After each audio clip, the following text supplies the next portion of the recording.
நீட்டித்திருப்பாங்க. தமிழக ஆளுநர் உரையை பாதியிலே எழுதி போனார். துணை ஆளுநர் எப்படி பார்க்குறீங்க?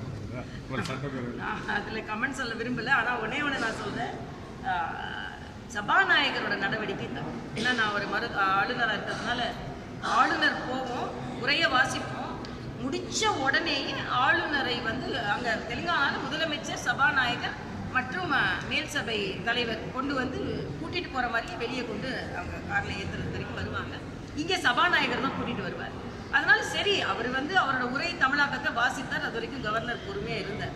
முடித்த உடனே தேசிய கீதம் பாடியிருக்க வேண்டும். அதற்கப்புறம் சபாநாயகர் சில கருத்துக்களை சொல்லியிருக்க கூடாது. அது மிக மிக மிக தவறு என்பது எனது கருத்து. ஆளுநர் உரை முடித்த உடனேயே அதில் தேசிய கீதம் பாடுவது தான் முறை. ஆளுநர் அதை தான் எதிர்பார்த்திருந்தார். நானும் அதை தான் எதிர்பார்த்திருந்தேன். அதனால நம்ம எல்லாத்தையும் அரசியலாக்க வேண்டாம்.